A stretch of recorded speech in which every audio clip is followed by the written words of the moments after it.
በስመ አብ ወወልድ ወመንፈስ ቅዱስ አሐዱ አምላክ አሚን። ስንክሳር ሚያዝያ 16 ቅዱስ አንቲቦስ።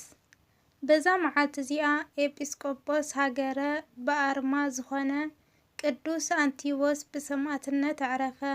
ንሱ ድማ ረድእ ቅዱስ ዮሐንስ ወንጌላዊ ነባቢ መለኮት እዩ።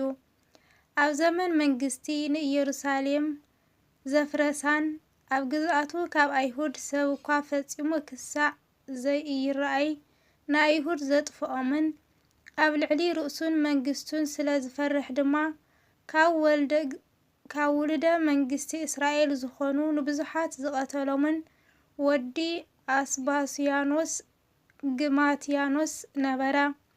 ክርስቲያን ናይ ክብሪ በዓል ቤት ክርስቶስ አምላኾምን ተዓዋታይ ንጉስ ከም ዝኾነ ንሳቶም እውን ወገናቱ ከም ዝኾኑ ስለ ዝናገሩ ስለዚ ነገር ካብ ምእመናን ንብዙሓት ቀተሎም። ወንጌላዊ ቅዱስ ዮሐንስ እውን ካብኡ ሃደመ። ወዲ ዮሴፍ ኣብ ሮማ ተኣሲሩ እናሃለወ ልደቂ ይሁዳ ወተሃደራት ናብ ኢየሩሳሌም ሊኢኹ ናብኡ ኣምጽኦም። ስለ መንግስቲ ናይ ክብሪ በዓል ቤት ክርስቶስ እውን ሓተቶም። ክርስቶስ ንጉስ ሰማያት ምዃኑን ኣብ ሰማያት ከም ዝነብርን ዳግማይ ንሕያዋንን ንሙታንን ክፈርድ ከም ዝመጽእን ንኹሉ ከከም ግብሩ ከም ዝፈርዶን ኣረድእዎ። ነዚ ነገር ሰሚዑ ኣዕሪ ፈርሐ። የሳቅዮም ንዝነበሩ ክርስቲያን እውን ሓደጎም። ነዚ ቅዱስ እውን ክብሪ በዓል ቤት ጌታና መድኃኒና ኢየሱስ ክርስቶስ ንኽክሕዶ ጽኑዕ ስቃይ ኣሳቀዮ። ንሱ ድማ ኣብ ውሽጢ ስቃይ ተኣማንነቱ ወሰኸ። ብድሕሪ እዚ እውን ብቅርጺ ላሕሚ ኣብ ዝተሰርሐ ሓጺን ላሕም ዘብርት ገበርዎ። ብትሕቲኡ እውን እሳት ኣንደዱ። ኣብ ውሽጣ ኮይኑ ድማ ምእንቲ ቅዱስ ስሙ ሰማዕት ንኽኸውን ድሉው ንዝገበሮ ንእግዚኣብሔር ፈጺሙ ኣመስገኖ። ብድሕሪ እዚ ምእንቲ ኩሎም ስሙ ዝጽውዑን ተስካሩ ዝገብሩን ንኩሎም ካብ ናይ ስጋን ናይ ነፍስን ደዊኦም ንኽፍውሶም ካብ እግዚአብሔር ደለየ። ብድሕሪ እዚ ኣብ ውሽጢ እቲ ብቅርጺ ላሕሚ ዝተሰርሐ ሓጺን ሰማዕትነት ፈጸመ። ንስግኡ ምስ ደረበይዎ ድማ ምእመናን ብዓብዪ ክብሪ ብምስጋናን ዝማሬን ኣልዕልዎ።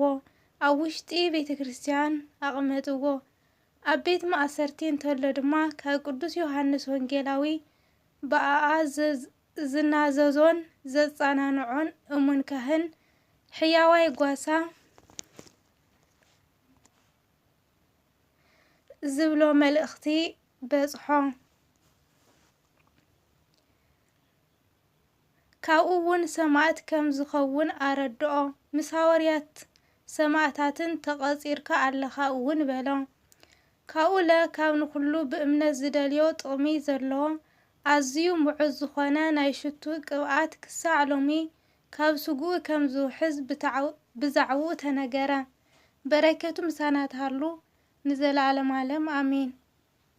አርኬ ሰላም ለከ አንቲቦስ ረድእ ዘወንጌላዊ ዮሐንስ ፍቁረ እግዚ ውሳጤ ላህም ብርት ሩስነ እንተፈጸምካ ለስምዕ ያጽህደኒ እም ስህከትየ ለብእሲ ሀጥእ እም በድነ ስጋከ እንተ ውእቱ ቅብ። ሰላም ለከ አንቲቦስ ረድእ ዘወንጌላዊ ዮሐንስ ፍቁረ እግዚ ውሳጤ ላህም ብርት ሩሱን እንተፈጸምካ ለስምዕ ያጽህደኒ እም ስህከትየ ለብእሲ ሀጥእ እም በድነ ስጋከ እንተ ውህዘ ቅብእ። ሳባ ሰማዕት። ከምኡን በዛ መዓልቲ እዚኣ ናይ ሳባ ሰማዕት መዘክርትኡ ኾነ። በረከቱ ለዘለዓለም ምሳና ትሃሉ አሜን።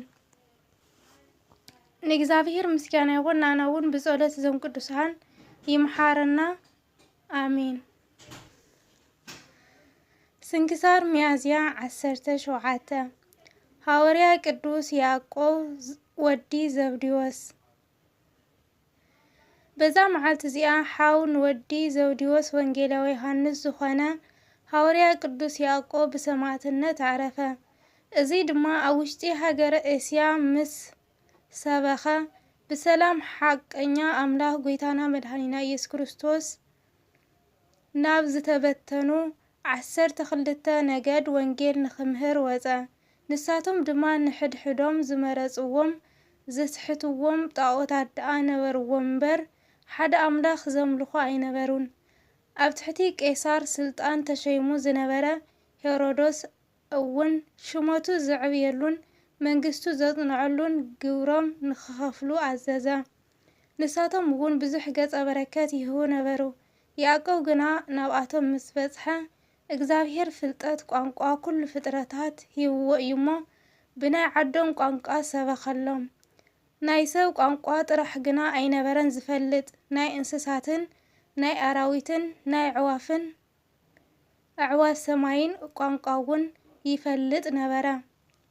ኣብ ውሽጦም ምስ ሰበኸ ድማ ክፉእ ስርሖም ንኽሓድጉ ነፍሳቶም በእዳዉ ብዝተሓዘ ብሕያው እግዚአብሔር ኣብ ብሓደ ወልዱ ኢየሱስ ክርስቶስን መሕወይ ብዝኾነ መንፈስ ቅዱስን ሓደ ኣምላኽ ንኽኣምኑ ኣዘዞም። ንሳቶም እውን ንሕያዋንን ንሙታንን ዝፈርድ እዩ በልዎም። ካብኡ እውን መዝገቦም ኣብ ሰማያት ኣብ ዘይበልን ዘይጠፍእን ምእንቲ ክእከበሎም ካብ ገንዘቦም ንድኻታትን ንዝተጸገሙን ምጽዋት ንኽህቡ ኣዘዞም። ንትምህርቱ ሰሚዖም ከዓ ካብ እኺ ምግባሮም ተመለሱ። ብናይ ክብሪ በዓል ቤት ጌታና መድኃኒና ኢየሱስ ክርስቶስ እውን ኣመኑ። ሐዋርያ ቅዱስ ያዕቆብ እውን ትምህርቱ ንምቕባል ስለ ዝፈጠኑ ኣዝዩ ፈተዎም። ብኣብን ወልድን መንፈስ ቅዱስን እውን ኣጠመቖም። ኣብ ከባቢ ዓዶም እውን ቤተ ክርስቲያን ሃነጸሎም። ካብኡ እውን ካብ እኽሎምን ኣትክልቶምን ወይኖምን ካብ ኣዝርእቶምን ቀዳምያት ንቤተ ክርስቲያን መባእ ንኽህቡ ካብ እንስሳቶም እውን ንኻህናትን ንነዳያንን ምግቢ ንኽኸውን ብኹራት ንኸውፅኡ ኣዘዞም። እቶም ህዝቢ እውን ብሓደ ቃል ኩሉ ዝኣዘዝካና ክንገብር ኢና በልዎ። ካብኡ እውን ካብ እንስሳቶም በኹራት ካብ ኣዝርእቶም ድማ ኣስራት ንቤተ ክርስቲያን ኣምጽኡ። ሄሮዶስ ስለ ቅዱስ ያዕቆብ ንሱ ንቤተ ክርስቲያን መባእ ንኽህቡ ከም ዝኣዘዘ ምስ ሰምዐ ኣዝዩ ተቖጥዐ። ወታሃደር ልኢኹ ድማ ንቅዱስ ያዕቆብ ናብኡ ከምጽእዎ ኣብጽሐ። ከምዚ ድማ በሎ፣ ንስኻ ዲኻ ኩሉ ሃፍቶም ንቤተ ክርስቲያን መባእ ክህቡ ንድኻታት እውን ክምጽውቱ ትእዝዝ ዘለኻ በሎ። ንሱ ድማ እዋ ኣነየ በለ። በዚ ጊዜ ሄሮዶስ ተቖጥዐ። ባዕሉ ድማ ብሰይፊ ወቕዖ፣ ርእሱ እውን ቆረጾ። ኣብ ኢየሩሳሌም ድማ ዓብዪ ህውከት ኮነ። ካብኡ እውን ንርእሰ ሐዋርያት ጴጥሮስ ወሰዶን ኣሰሮን። ብድሕሪ በዓለ ፋሲካ ከም ዝቕተሎ ድማ ይሓስብ ነበረ። መልአኽ እግዚአብሔር ድማ ንሄሮዶስ ወቕዖ። ንልዑል እግዚአብሔር ስለ ዘየኽበሮ ድማ ሓሲኹን ጮንዩን ብእኸይ ኣማውታ ሞተ። ንስጋ ቅዱስ ያዕቆብ ግና ምእመናን ወሰድዎ፣ ገነዝዎ እውን ኣብ ውሽጢ ቤተ መቕደስ እውን ቀበርዎ። ንእግዚአብሔር ምስጋና ይኹን። ንኣና እውን ናይዚ ቅዱስ ሐዋርያ ያዕቆብ በረከቱ ይሕደረና ንዘላለም ዓለም አሚን። አርኬ ሰላም እብል ሐዋርያ ፍንወ እሃወ ወንጌላዊ ዮሐንስ እንተይሄሉ ህያወ አህጉራተ ይሰበካ ጊዜ አንሰሰወ ድምፀ አራዊት ወዘአእዋፍ ንቃወ በመንፈስ ቅዱስ ያዕቆብ ለበወ።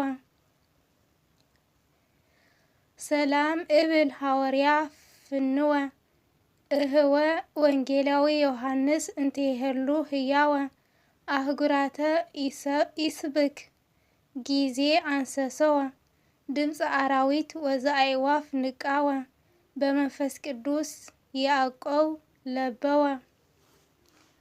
ለእግዚአብሔር ምስጋና ይሁን።